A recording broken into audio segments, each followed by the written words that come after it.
আমাদের সাথে রাখবো। তাহলে আমরা যখন 41 দিন আমল করবো, ওই যখন 41 দিন যখন ফু দেবো ওই আমলটা, ওই পানি, তেল, লবণ, আতর এগুলো আমাদের একটা পাওয়ারফুল জিনিস তৈরি হয়ে যাবে। ওটা আমরা প্রত্যেকটা মানুষকে একটু একটু করে দিতে, তাদের সঙ্গে মিক্স করে দিতে পারবো। দিলে ওই সমস্ত মানুষগুলো ইনশাল্লাহ আল্লাহ তাআলা চাহে তো শেফা লাভ করবে।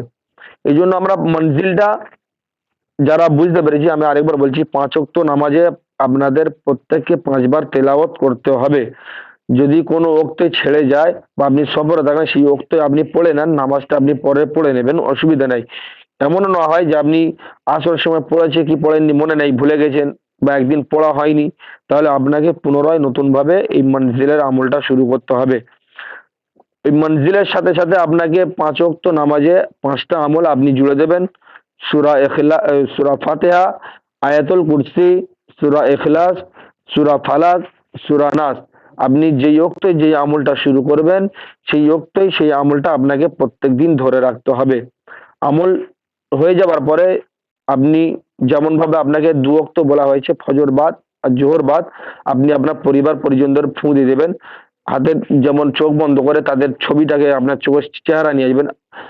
আমি চোখ বন্ধ করি, আমার মেয়েটা কেমন দেখতে, আমার মেয়েটা কিরকম অবস্থা থাকে, আমি আমার চোখ বন্ধ করলে আমার মেয়ের পরিকল্পনার চেহারাটা আমার চোখের মধ্যে চলে আসবে।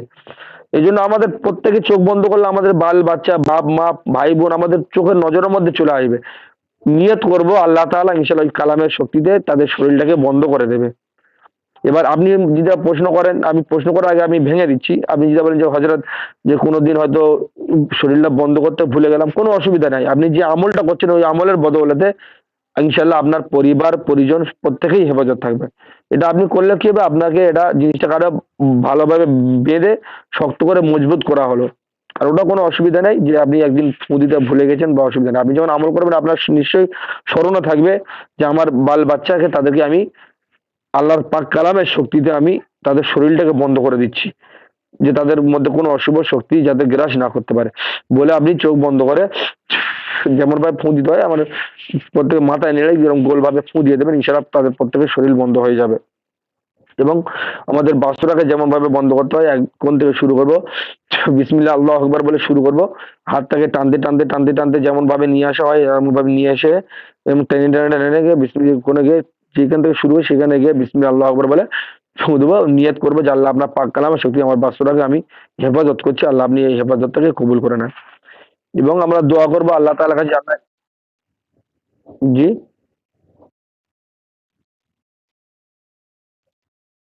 আপনি যে কোনো কোণ, আপনি তো সবসময় জানেন এই আমি এই বসে আছি, আমার নজরটা কোন দিকে যাবে ওদিকেই।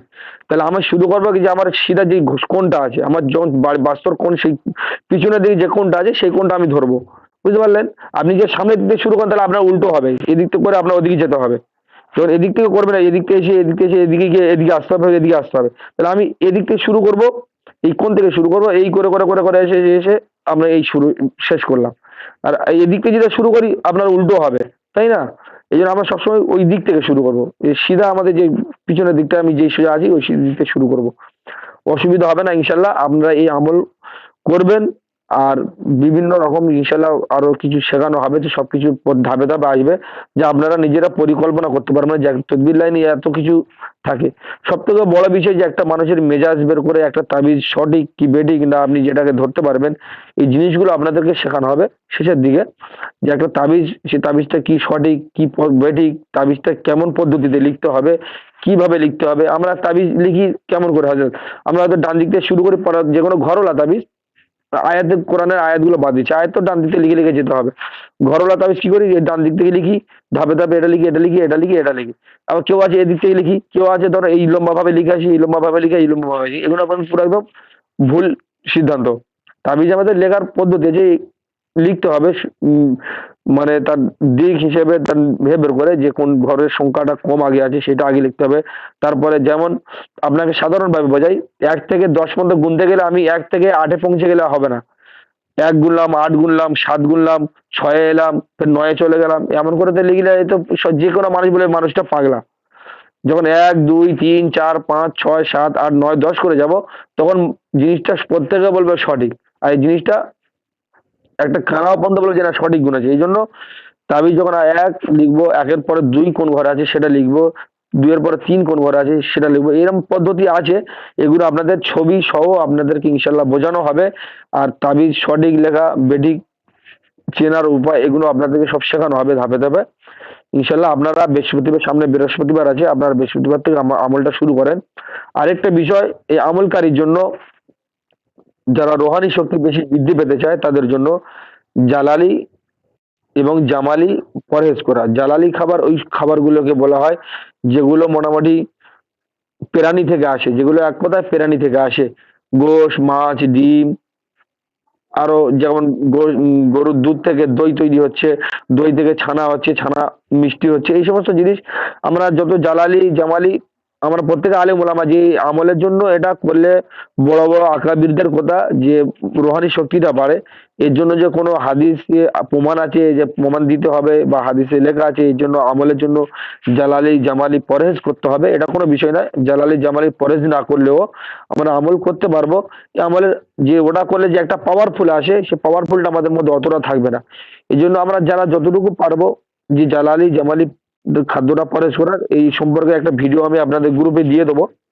ইনশাল্লাহ আপনারা দেখে নেবেন কোন খাদ্যগুলো জালালি এবং কোন খাদ্যগুলো জামালি। এক কথায় যেগুলো প্রাণী থেকে উৎপন্ন হয় এগুলোকে জালালি বলা হয়, আর যে সমস্ত জিনিস আল্লাহ তাআলার কুদরতি জমিন থেকে হয় শাক সবজি এগুলোকে জামালি বলা হয়। বুঝতে পেরেছেন? এর মধ্যে আবার কিছু ব্যতিক্রম আছে যেগুলো কাঁচা পেঁয়াজ কাঁচা রসুন যেগুলো খেলে এগুলো খেয়েও মসজিদে ওঠাও নিষেধ আছে বা ফেরেশতাও কাছে আসে না, আমরা প্রত্যেকেই জানি। এগুলো যাতে মানে যখন পাকানো হয়ে যায় এগুলো তখন আর জালালি থাকে না, এগুলো জামালি হয়ে যায়। আর যখন কাঁচা অবস্থায় খাবেন তখন এগুলো আপনার জালালির মধ্যে গণ্য হয়ে যাবে। এই জন্য আমরা যারা আমল করব চেষ্টা করব যদি একটা মাস 41 দিন আমরা যদি ত্যাগ স্বীকার করতে পারি তাহলে আমাদের মধ্যে একটা একরকম রোহানি শক্তি কাজ করবে। তাহলে আমরা যে কাজের জন্য শুভ কাজে লেগেছি ইনশাল্লাহ এই শুভ কাজের জন্য আমরা প্রত্যেকে কামিয়াবি হব। আমি এই জন্য প্রথমে বলেছি এটা যদি আমল জালালি জামালি যে পরহেজ করতে হবে এর কোনো মানে নাই। বড় বড় আকাবিরদের বড় বড় বুজুর্গ দিনদের কথা যারা এই আমলিয়াতে লাইনে যারা থাকে তাদের এই জামালি জালালি পরহেজ করাটা ভালো। এই কারণে যখন এই প্রাণী জিনিসগুলো খাবো তখন আমাদের এই আমলের মাধ্যমে যখন প্রাণী আমল করতে থাকবো আর এই প্রাণী জিনিসগুলো খেতে থাকবো তখন আমাদের আসর গুলো বা আমাদের অন্তর গুলো তখন ওই প্রাণীর মতন হয়ে যেতে থাকে। এগুলো আকাবিরদের কথা যে আমাদের এই আখলাক চরিত্রগুলো তখন ওই প্রাণীদের মতন হয়ে যেতে থাকে। এই জন্য আমরা আমলের মাধ্যমে যদি সম্ভব হয় কোনো হজরতের, আমি প্রত্যেককে অনুরোধ করবো আপনারা এই আমল শুরু করবেন। জালালি জামালিটা একটু যদি পরহেজ করেন আপনাদের রোহানি শক্তি অনেক বেড়ে যাবে। আপনারা চেষ্টা করবেন জালালি জামালিটা পরহেজ করার। আর যারা মসজিদে আছেন হয়তো সবার বাড়িতে খারাপ সময় না বা জালালি জামালিটা পরহেজ করার সময় না হলেও আপনারা যে কোনো সময় আমল শুরু করে দেন, যে কোনো সময় একবার আপনারা জালালি জামালির পরহেজ করে একবার আমলটা করবেন ইনশাল্লাহ। যাতে আপনাদের হ্যাঁ রমজান মাস আছে আপনারা করে নিতে পারেন। এখন আপনারা আমল শুরু করে দেন। হ্যাঁ সেটা আপনারা তখন তো একবার করে দেবেন। আমল তো যেহেতু চলবে রমজান মাসে তো আরো বেশি বেশি আমল করার কথা বলা হয় হাজরাত। আপনারা এই আমার মতে যাদের সম্ভব হবে এই সামনে যে বৃহস্পতিবার আসছে বৃহস্পতিবার থেকে আপনারা আমল শুরু করে দেন।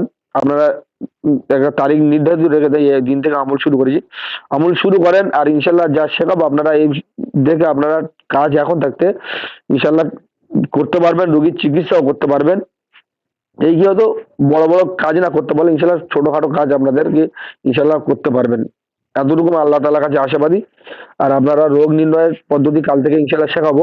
আজকের যে মূল কথাগুলো আপনাদেরকে বলা হলো ইনশাল্লাহ এর প্রতি আমল করবেন। আমি আল্লাহ তাআলার কাছে আশাবাদী আপনারা প্রত্যেকেই কামিয়াব হবেন।